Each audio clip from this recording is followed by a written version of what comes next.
No matter how my life was going in the locker room, when I got to step through that curtain, I'm the bad guy, and he's doing better than you.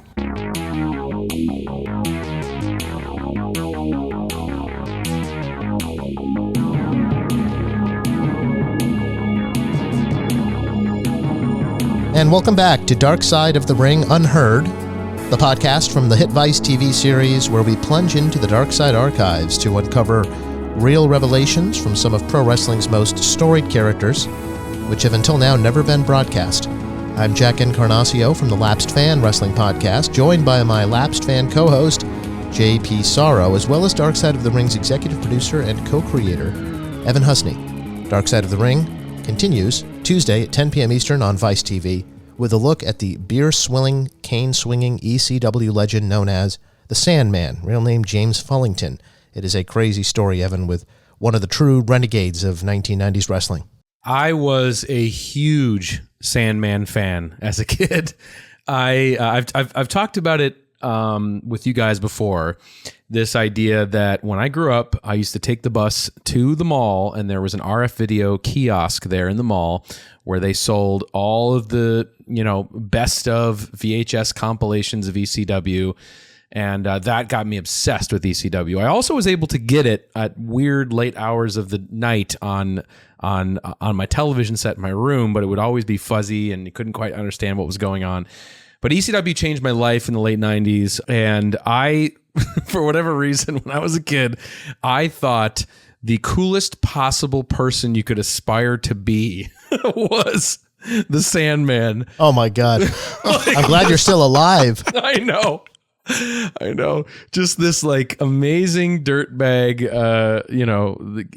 chain smoking cigarettes, pounding beers and, Metallica and the whole thing. Thankfully I got some other influences later down the line, but no, to me, he was like my style icon. Did you want to walk down the street like hitting your head with a beer can until you bled? Yeah. Did you want to do that? Okay. Yeah. Like I just, he was my dirtbag style icon for sure. And so I always have a special place in my heart for Sandman. And I really, man, even going back in my later years, more recently, going back and watching, some of those amazing 1997, 98 ECW shows, especially the one I always think about is the Stairway to Hell match with Sabu and Sandman.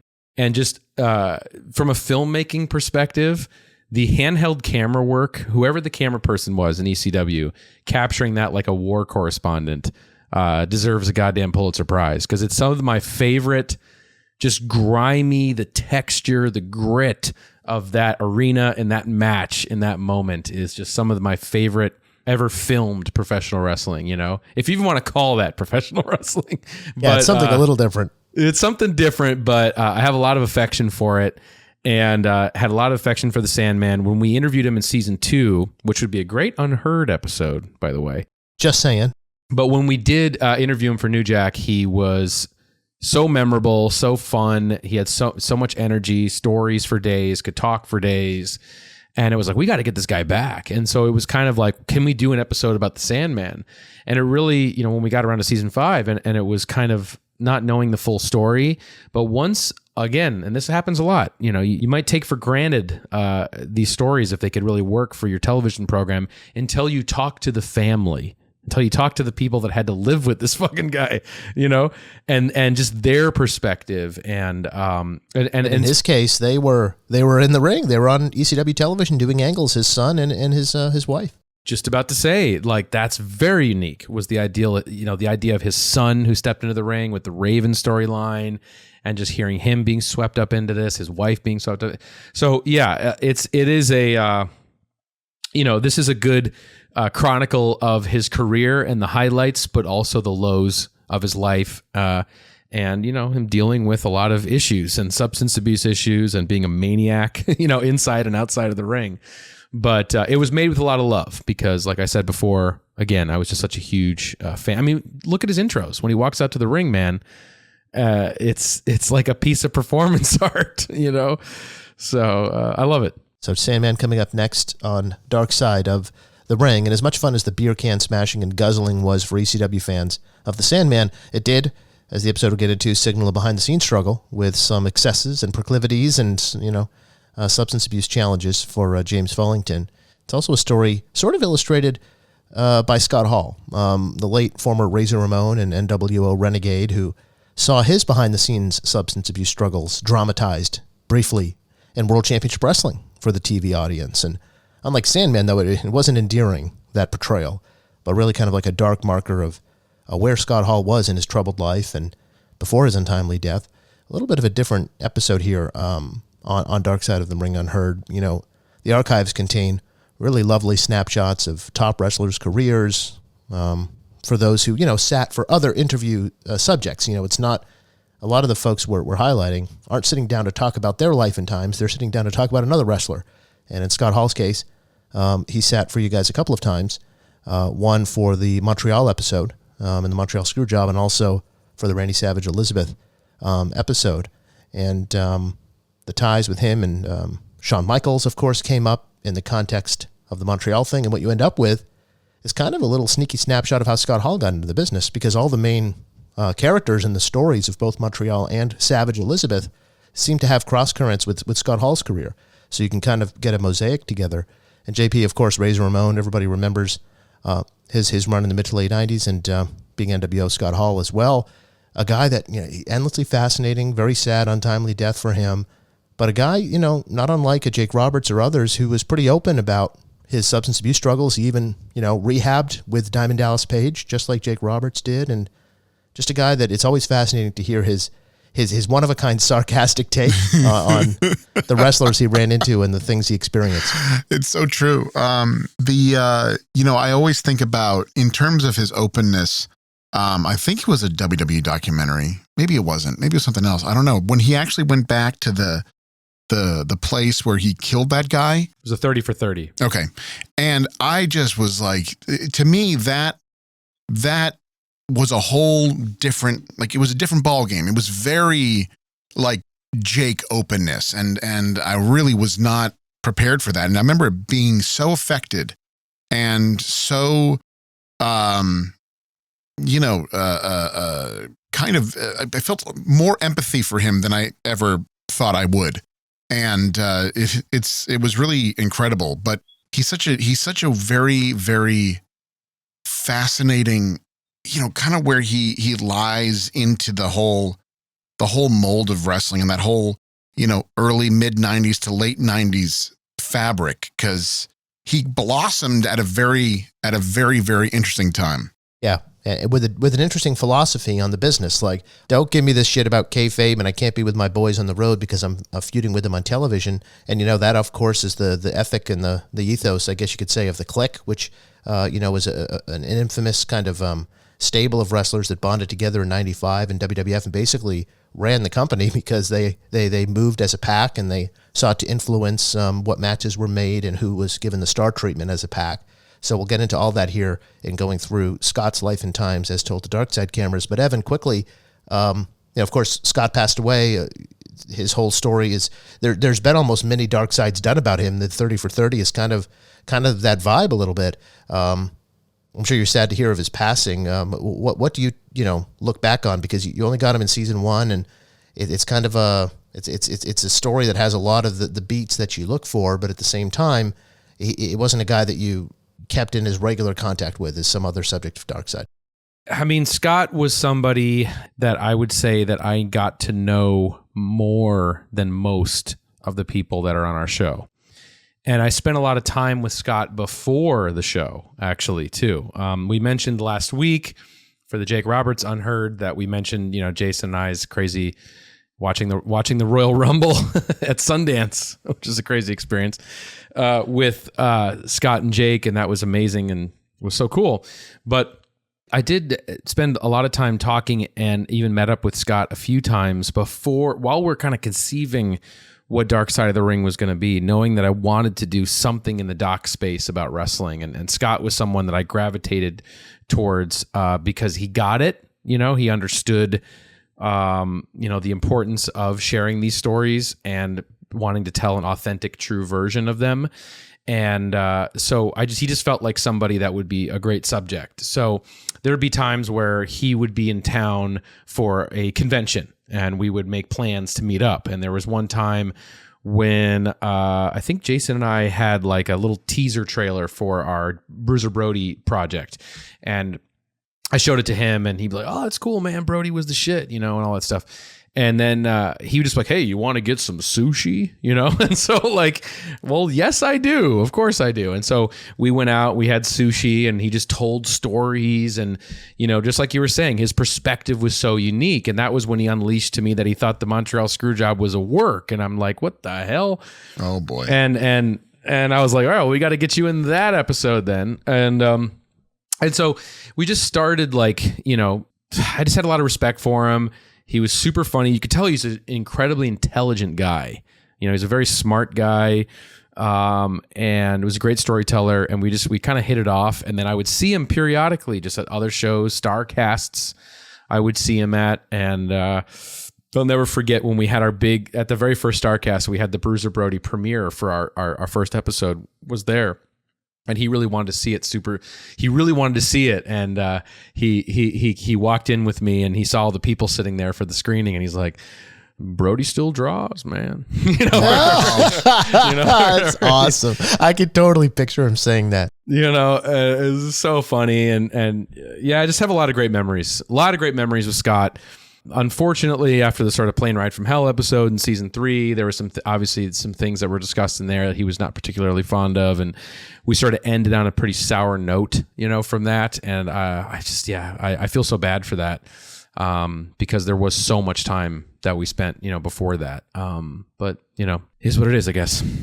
You mentioned him saying Montreal was a work, and that's one of the real flashpoints of the episode you guys did. I've always wanted to ask you, what was the fallout from that? I mean, putting that in there took some balls, but I'd imagine not everybody thought that was a worthy inclusion in the narrative of what happened. Well, it's mostly it's mostly wrestling fans that feel that way, about it, that have that take on it. You have to remember at this time when we were putting together Dark Side of the Ring, we already were fans, and our whole modus operandi was to recruit more wrestling fans or to get people to understand wrestling more, who didn't already.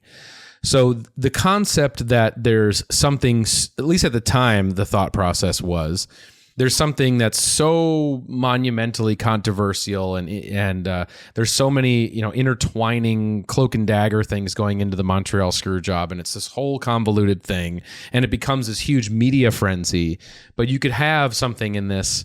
There is that perspective, out there that some people do believe it's not a real thing. And now you have somebody, or believe it's a work, and now you have somebody even on the inside who's friends, very close friends with somebody who's involved in the Montreal Screwjob, who believes, and he wasn't working us, unless that changes everything. If Scott's working us to then, put it in the doc to further blur the lines, maybe he's smarter than all of us. I don't know, but I genuinely believe he does believe it's a work, and so. To me, it just showed a whole nother dimension to this incident. And it was crazy. I remember at the time, right before the episode, the Montreal Screwjob episode dropped, we put a poll out on social media, like, do you think it's a work or not? And it was like 40% of the people thought it was a work, so people still believe that, it's still a part of the story, This is the original business for that kind of thinking, man. I mean, these guys, they see designs everywhere they look, because they live in a world where everyone's trying to manipulate outcomes to make as much money and to save face as much as possible. Right. And that is something we were very keen on including. We wanted to make the falsities and the fabrications, because there's, like, as we were saying last week, there's truthfulness in that. That is true to a lot of the people in this business. And that's something we wanted to include in the greater picture of what we were documenting. We mentioned his ties with Shawn Michaels, who, of course, was 1A to 1B to the Bret Hart situation in Montreal. And the ties between Shawn Michaels and Scott Hall run very deep. They extend way further back than when they shared the ring together for classic matches in the WWF, such as, of course, the ladder match at WrestleMania 10 that everybody remembers, and then the subsequent learning that they were basically a clique running the show backstage. Here, in sitting with you guys for the Montreal Screwjob episode, Scott Hall tells a story of breaking into the wrestling business in a smaller territory, the Central States, Kansas City area, where they both got one of their first big breaks.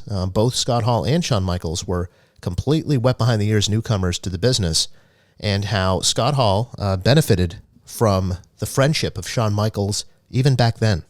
I met Shawn in the Kansas City territory, and he had come up from San Antonio, and even when he was young, he was great. I mean, when he left the Dallas territory, he was doing jobs on TV for guys and calling the match to the guys. Calling the match to the guys who were beating him. He was talented from the very beginning. And when he first came in, you know, I'm kind of like a big badass. So here's a young, pretty boy. Ooh, perfect. Let me get my hands on him. And then when you see him perform, you go, oh my gosh, there's no limit to what he can do athletically. And he's not selfish. Like he'll have an idea for you. He'll go, Scott, do this to me. You know, I've seen you do that. Do this to me. Like, I never backdrop anybody because I never give a guy a bump that I won't take. But Shawn will call backdrop because we had such good timing. I could launch him. When we were in Kansas City, I would launch him and he would kick the ring lights. And the ring crew guy would get pissed off. And every night he'd pull it up a couple feet higher. And that just challenged us for me to hit him higher. I remember our first road trip together in that Kansas City territory. He kind of laid out to me the nuts and bolts of a match. And no one had ever done that before. I remember going, like, it was like life-changing. Oh, like a light bulb went on. I went, oh, that's it. So he has a lot to owe Shawn Michaels in that regard. And JP, it's so great to see Scott, you know, over the years doing shoot interviews and stuff, having this ironic distance from everything, right? But there, he just dives passionately into the mechanics of putting a match together. This is a guy, for as little as he wanted you to think, he took the business very, very seriously. This guy really talks in a way where it's like he loves this stuff. I remember listening to him on Austin's podcast years ago. And I remember just being blown away by kind of the creative and intelligent mind he had for wrestling. Because, right, you really don't think he would have that because he doesn't care whenever he's on camera. Like, he's actually, hey, yo, fuck it, you know? But he really has such a keen and very clever intellect about it all, and I'm always surprised when he kind of gets down and dirty into describing stuff like matches and coming up with, you know, scenarios and whatnot.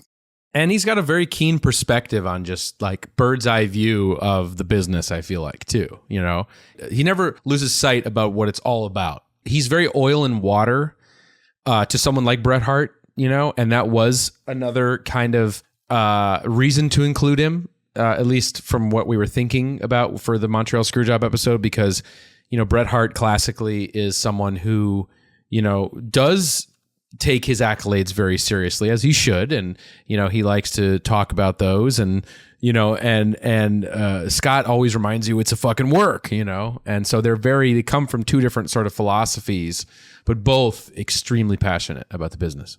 Yeah, nothing I have to do there, Evan. You queued it up masterfully. Our next piece of sound, you know, as they get over in the WWF, Shawn and Razor together, they didn't drop the aforementioned camaraderie formed there, breaking in the Kansas City territory. In contradiction to the kayfabe we spend so much time harping on as wrestling fans, that's all starting to slip in the business. And to Scott's mind, it's all for the better, and it kind of sets up the collision course of philosophies that's laid bare by the whole Shawn Michaels Bret Hart dynamic in Montreal. Which, of course, he has an interesting perspective on. So here, a bit of a contrast with how he viewed the Bret side of the coin. I'll never forget one time we were in Germany somewhere, and a reporter came up to me and said, well, tonight you will fight Shawn Michaels. I said, yeah. And he goes, but afterwards you will have a beer together. I said, yeah, but I can drink one faster than him. You know, like, I don't hate him. I'm just better than him. Like, I never liked the whole I hate you angle. To me, that doesn't sell tickets. I'll never forget one time Sting did an interview and said, Scott Hall, I'm going to kill you. So when he came back from the ring, I was waiting at the curtain. I said, yo, Sting, I have to call home now because my children think Sting's going to kill their daddy. I said, why would you say something like that? Because you're not going to kill me. That doesn't draw money. The way I was taught is the belts have to mean something, and personal angles draw money. But it's about pinning the guy or making him tap out, making him submit. It's not about, I hate you, I'm going to kill you. Killings don't draw money. People don't line up for hangings. People want to see a prize fight, a contest, in my opinion. I think people do line up for hangings, but that's a whole different thing. Yeah, different podcast. Hate to quibble with your point there, Scott, but yeah, I mean, a guy who, is drawing that delineation so that he can, do what he wants on the road in terms of fraternizing with guys and not having to, be shook by a reporter who says, hey, I caught you with your enemy in public there.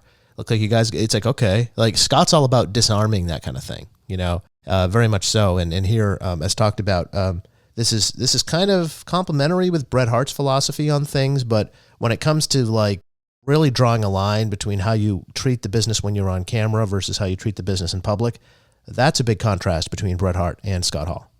What do you think about Bret as a performer? I think he's almost as good as he thinks he is.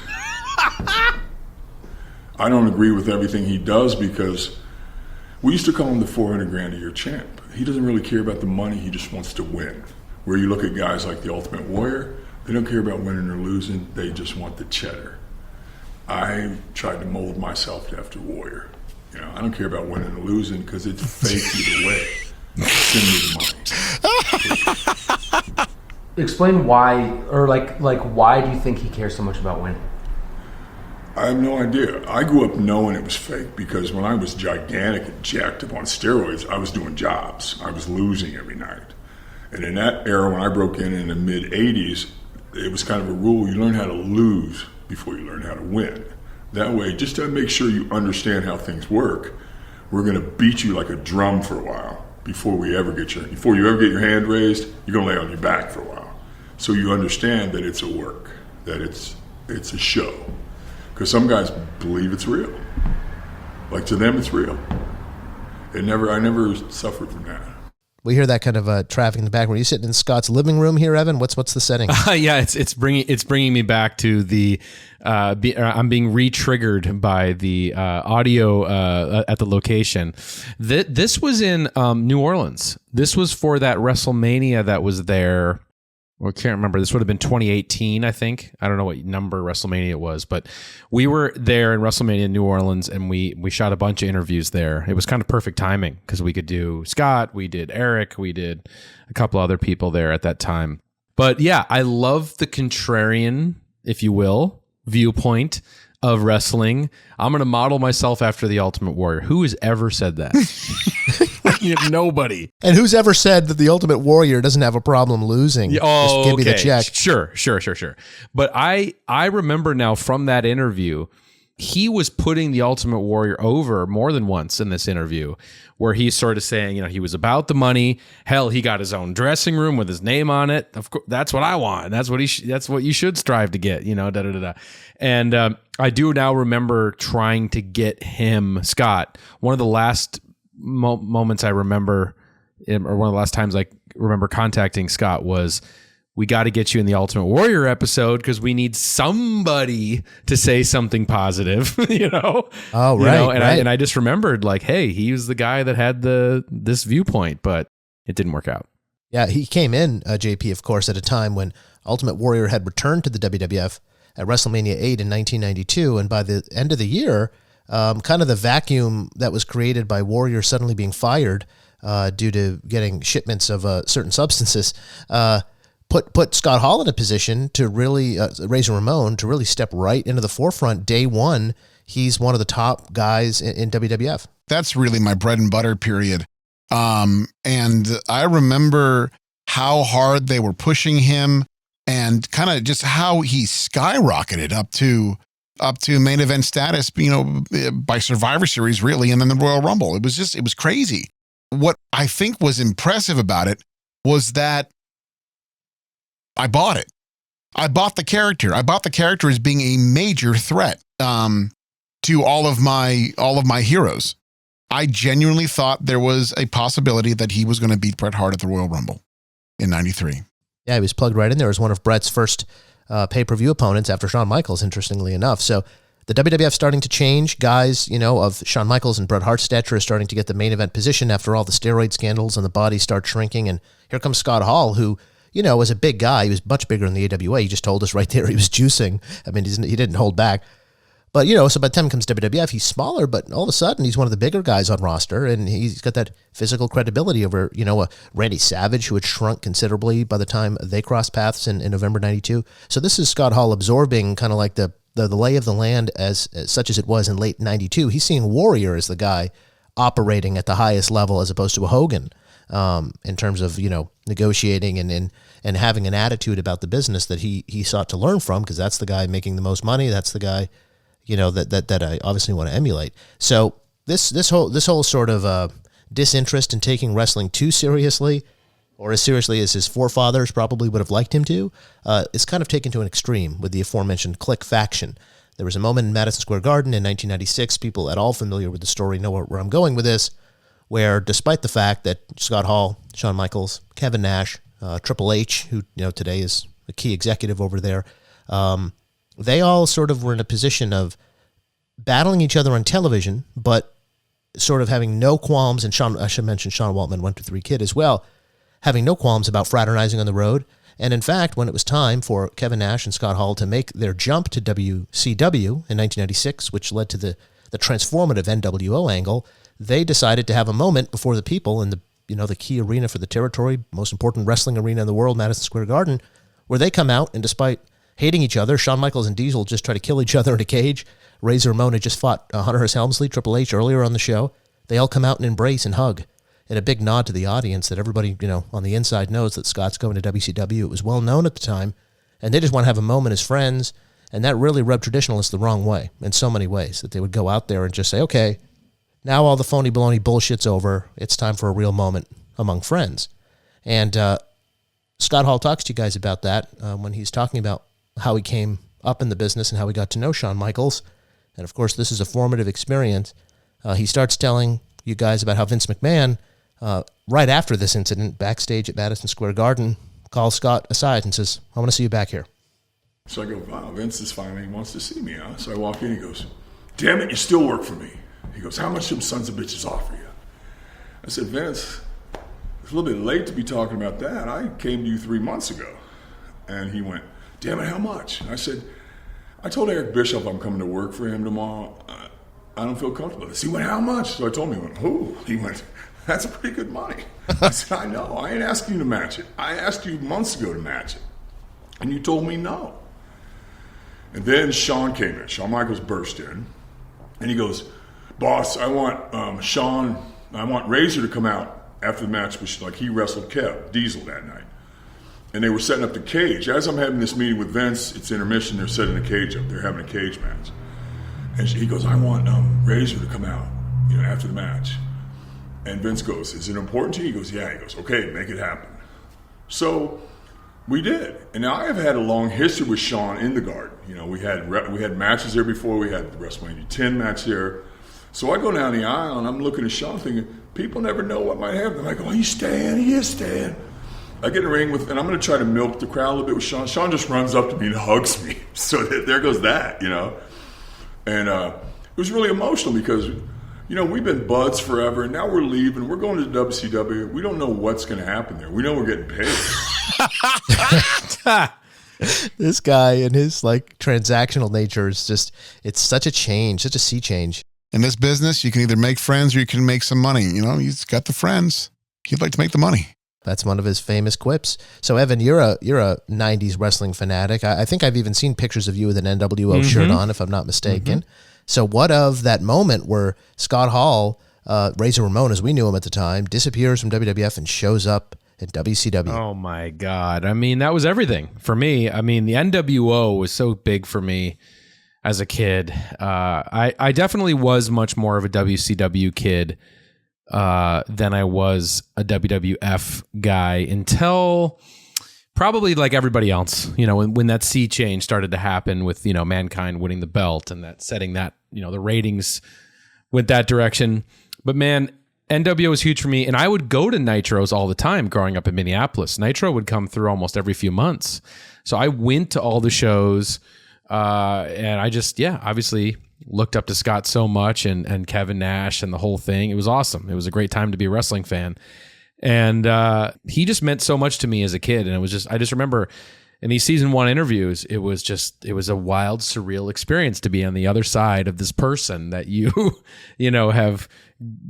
had grown up idolizing and, playing as in video games and owned action figures of, and, things like that. And then getting to know the real person. And then I remember right after this interview, we had dinner together.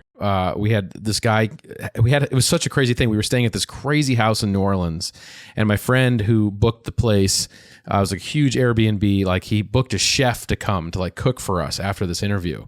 And Scott was hanging around, and he just kind of had like some match flashback.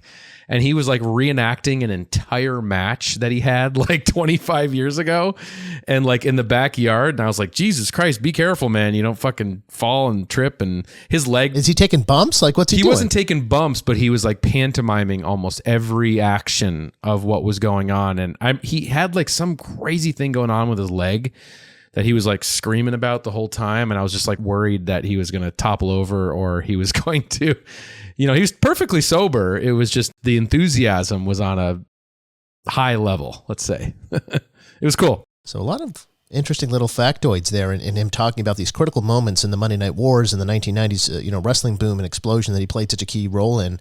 And there's that little nugget there that Vince McMahon made that last ditch attempt to match whatever WCW was offering him, knowing this was Scott's last night in WWF.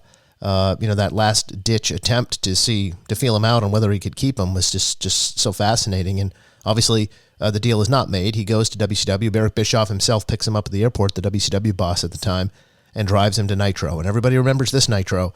We're right in the middle of a match, and Scott Hall in a jean vest, a denim vest and denim and jeans on, and he just walks through the crowd and gets into the ring and takes the microphone and talks about how you want a war where you're going to get one, kind of signaling to the audience that he's here flying the WWF flag and what the hell is going on. This is a hostile takeover. Of course, the NWO, probably the most successful angle in the history of the business, one of the top 2 or 3 for sure, when you think about how it totally reversed WCW's fortunes and switched the momentum in the Monday Night War. So the impact is there, and Scott Hall talked to you guys about that. And interestingly, in terms of like little nuggets about moments that we always hear about over and over again, he did have an interesting little aside when he talked about the architecture of that famous promo on May 1996 on WCW Monday Nitro, and who actually deserves credit for the most important touch, perhaps, to that famous interview. In the production meeting, Eric Bischoff gives me one line.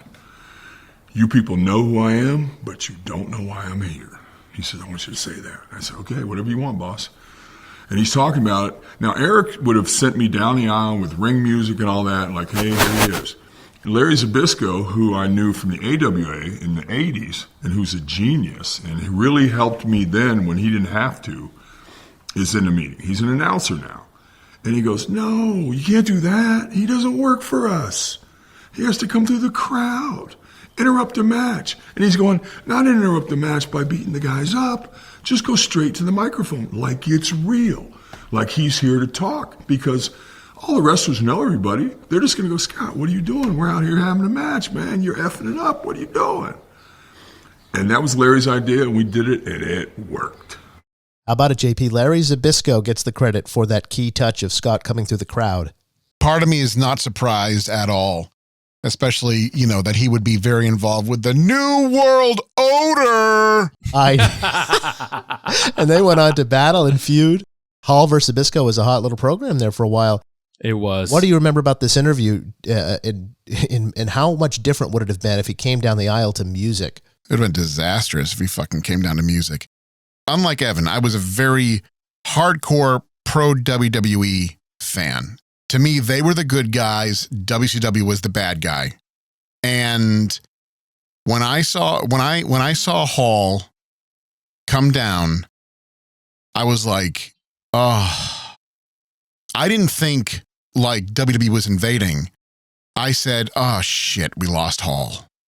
It's kind of funny. I never bought it as are they really coming or whatever? I never really saw it as that. I mean, as being real. I was just like, shit.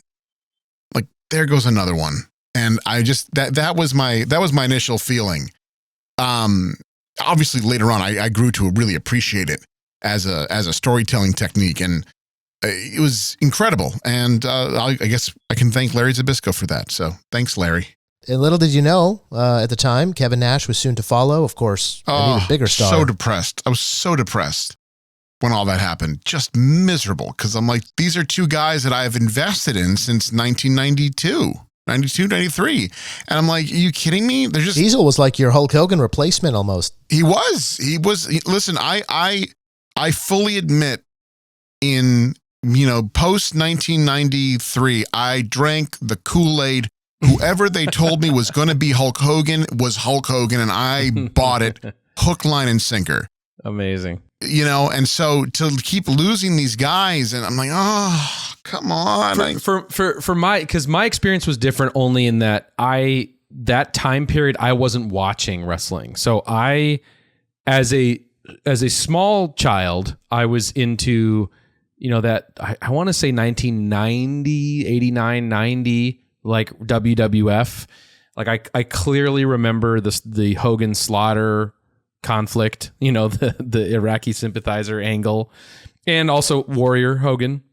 I do remember as well.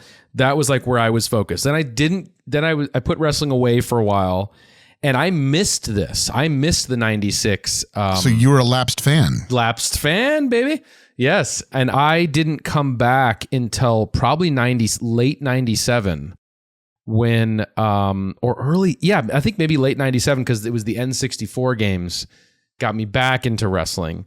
And then the first real pay-per-view that I remember convincing my parents to buy was, I guess it must be, was it 98 Sold Out?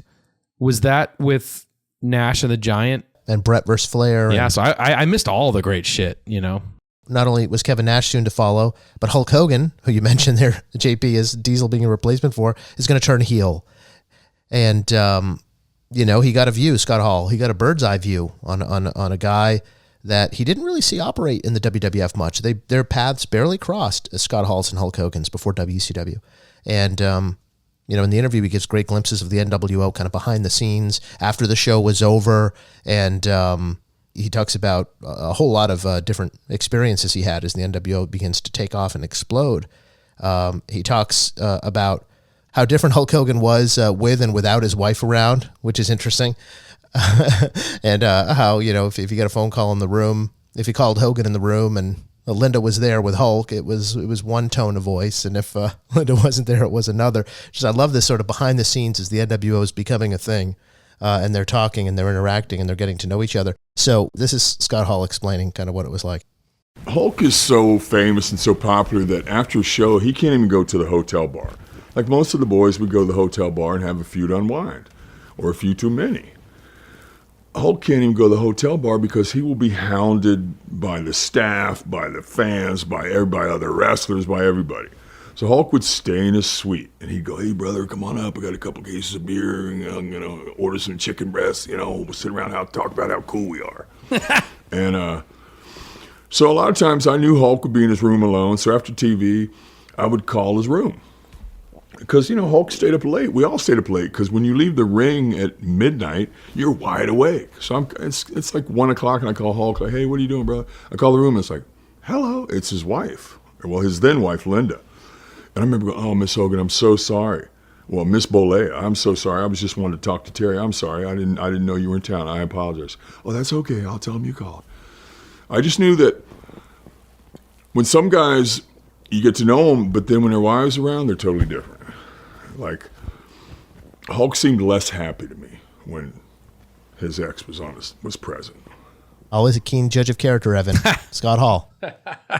Yeah, and we interviewed Hulk's ex for this episode. Now, did he mention her independent of knowing that? Or do you recall? Had you already spoke? I think that was I think that was a coincidence.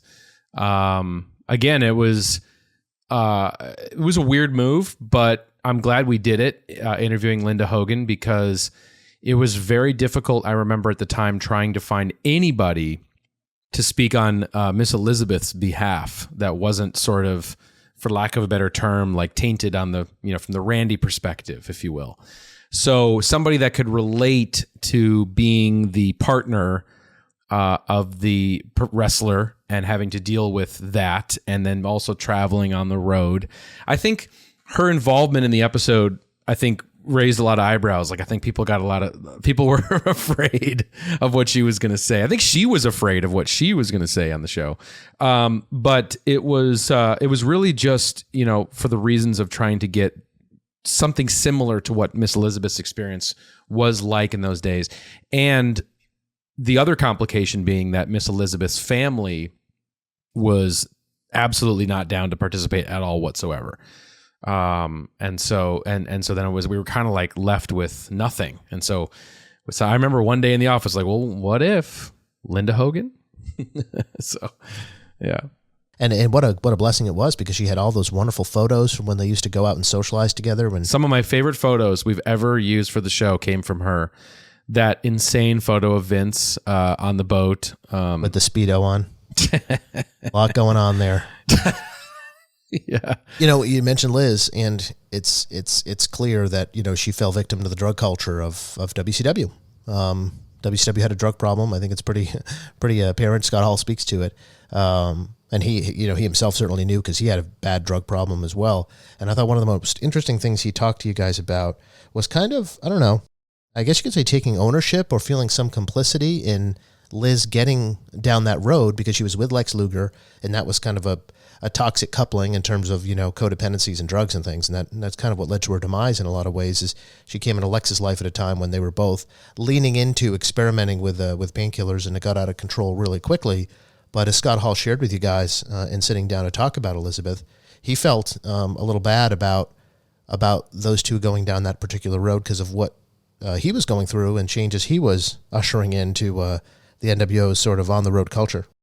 Regarding Lex's drug use, at his second run in WCW, I feel a certain amount of responsibility, because Kevin Nash and I traveled together forever.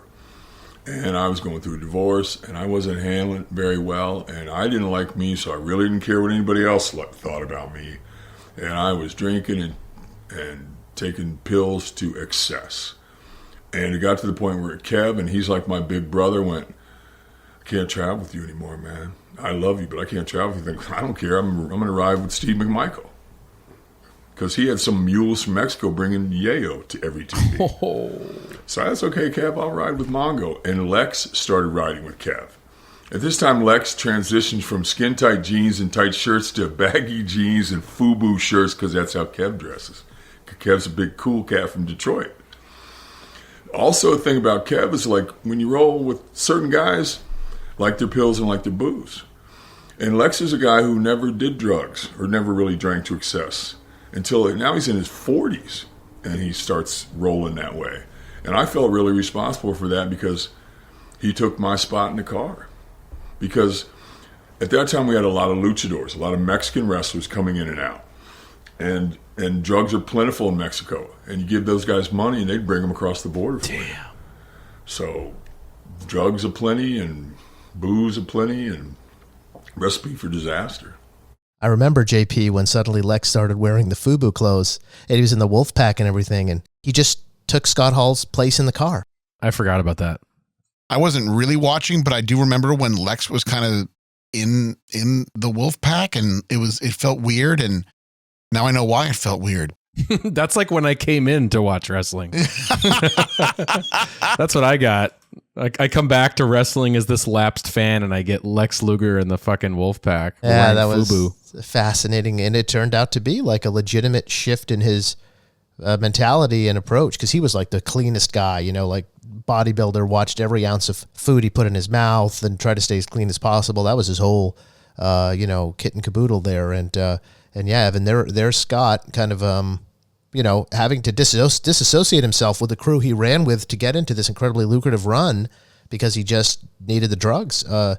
And there goes Lex. Something else. Wow. Yeah. It's also like very sad, and like midlife crisis, is what that says kind of to me too.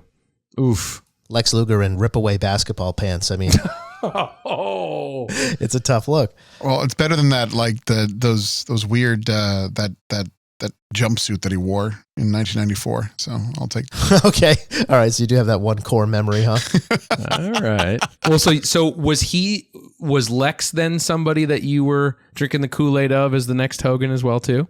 Absolutely, he was totally Hogan, no question. He was totally Well, Hogan. he slammed He a was big totally fat Hogan. guy, Yeah, right? you So- know, like the moment he came off the thing, it's like, you know, I had this moment of like, you know, why is Luger coming out of the helicopter? And then he slammed him, and basically my mind went, Hulk Hogan! Well, I think that's exactly what they wanted. So, Target demo. Oh, totally. but as we know, it went precipitously south for Scott Hall from the moment he just referenced, where he started leaning too much into illicit substances at WCW. I mentioned at the top that they even did an angle once on Nitro where he vomited all over the place because he was on an anti-alcohol medication that caused him to get nauseous at the simple slight, the sight and the smell of alcohol, which was a shoot. He was really on those pills backstage, and they put it on television. It was one of the ugliest scenes. They used cream of mushroom soup to replicate the vomit there. So it was kind of an ignominious time. It was not, a time where a very flattering time for Scott Hall, and it just got worse. And he had several stints in rehab. We know the documentaries that have charted his struggles over the years, and so went through a lot of wild stuff. Scandal, you mentioned, JP, that revelation that he killed somebody back when he was, bar hopping and bouncing back in Florida in the day, and went through a very nasty divorce as well. Rehab, Diamond Dallas Page got into his life. He did the DDP yoga thing, got back on his feet. That's when we met him. Oh, he was in the throes of that? Well, he was just out of it. I mean, he was probably maybe not even a year outside of the DDP thing, because we met him at the Slam Dance premiere of the resurrection of Jake the Snake Roberts. Oh, of course, right. That makes sense. That's where I first met him for the first time. Yeah, that's in that one. That's where he does that stretching, and you can hear that crunching crackle from his hip because he had a bad hip injury, and you can hear it sounds like peanuts being stepped on or something. But he got back in a good working order in terms of all the physical ailments, and was clear eyed there. I mean, certainly it seems like a Scott Hall Evan that's lucid and there and present, yes, and sharp. He didn't really lose that if you caught him on a good day, I guess you could say. And he talked to you guys about how he loved having the Razor Ramon gimmick in WWF in particular, because when he was Razor Ramon, he didn't have to worry about all the personal struggles that he was going through, the divorce, the challenges at home, his troubled past, all of that kind of stuff, scandal. And in the interview, you guys ask him to describe the Razor Ramon character, and he takes his answer to an interesting place, I think. He starts recalling how he started out in the business as basically a Magnum PI lookalike with the porn stash and the hairy chest in the AWA, using his real name, Big Scott Hall, and how as much as he lampooned the idea over his life of believing in your character and taking the business that seriously, or hiding behind kayfabe, maybe the fact that Razor Ramon was fake provided the shroud that he needed. And at that time, I'm working in the AWA and this and that. And I got a big Village People mustache and bushy brown hair. And I would meet people and they go, you wrestle? I go, yeah, how you doing? Well, what's your name? I go, Scott Hall. No, what's your wrestling name? Like, I was Scott Hall in the grocery store. I was Scott Hall in the ring. So I realized I need a character. Like, I'll never forget one time I put a guy's mask on, like a wrestling mask, and I felt this freedom come over me, like, wow. I could be whoever I want. Like, nobody knows who I am. Like, for me, when I got to be Razor, I got to be the bad guy. Like, ask Scott Hall how his life's going. Oh, my God, I'm getting divorced. Oh, my God, my kids don't talk to me. Oh, my God. How's Razor doing? Hey, Razor, how you doing? Better than you, Chico. Like, when I got to, no matter how my life was going in the locker room, when I got to step through that curtain, I'm the bad guy, and he's doing better than you. Scott Hall passed away March 14th, 2022, shortly after undergoing hip replacement surgery and a blood clot issue, causing him to be essentially put under medical supervision. He suffered 3 heart attacks while on life support at a hospital in Marietta, Georgia. and was taken off that life support on March 14th, 2022. His family traveled to see him at the hospital, his friends as well, calls, people bedside. Kevin Nash immediately made the trek, and he passed away a few hours later at the age of 63. Scott Hall, JP, quite a voice. Always puts you in an interesting headspace to hear him wax nostalgic, and fortunately for us, he did it for Dark Side cameras in his time. I think we talked about it when we did our tribute to Scott Hall, as he was such a guy like that. If he kind of hadn't been in these right places at the right time, he probably wouldn't be as notable to wrestling fans. But because he was, and he was a founding member of the NWO and all that, like because he was such a top guy in WWE and then went over in WCW at this crucial time, it's like all these things, like the stars really aligned to make him one of the most important wrestlers of the 1990s. One of the things people started putting out on social when he passed away was like pictures of how he would dress and how ahead of the curve he seemed to be in terms of the fashion he would wear for photo shoots at the NWO. And the NWO t-shirts took on a different life of their own just a few years ago. It was suddenly like a throwback thing to wear for the younger set. It's a lot, ties back to Scott and Evan, just the kind of blasé, kind of breezy yet edgy way he talks about himself and his career and the people he encountered in the wrestling business. Yeah, I mean, I just remember planning out season 1 of the show and trying to game plan, who are we going to talk to? Who do we want to talk to? And it was just like, well, like we said last week, Jake, incredible on the mic, amazing storyteller. His performance in his storytelling is so keen. Jim Cornette was another person that we had watched so many interviews of and, been fans of his podcast. The guy could perform and he could talk and he could tell a story. And Scott was right there, man. He has his own unique style of delivery, his own unique contrarian points of view. And it just all added up to, I think, those sort of founding principles or foundations of the show that sort of made it what it was, were just getting the right voices on these shows, and the ones that we could get. Obviously, we were very limited by the WWE of it all and everything. But man, yeah, it is a shame that we didn't really get to work with Scott again after season 1, and it wasn't anything more than, I think, just time and place. And when it came around to season 3, I just remember it was in the throes of the pandemic. That was 2020 when we were doing season 3, and I just remember that he wasn't doing so well. And he, he's a social guy, and I think the isolation, because that time was so difficult, and for him, because he had so many heart problems. And he had previous heart attacks and had stents in his heart, that he really was advised by all doctors, like, just don't do anything, don't go anywhere. And so I think the isolation that he experienced in I think Atlanta is where he was very difficult for him. And so I have a lot of empathy for that, because I know he was a guy that loved to be out there and talking with fans, and he taught, and he ingratiated me like he had known me for a long time, and it was amazing, just like, hey, you want to go get some sushi? You don't even know me, but it was amazing to have that experience, and that he trusted us and everything. So, yeah, I mean, Scott, definitely, when I look back at some of the more foundational people that had agreed to work with us, and is a huge part of making the show what it is. So, huge shout out to Scott for, sort of believing in what we wanted to do.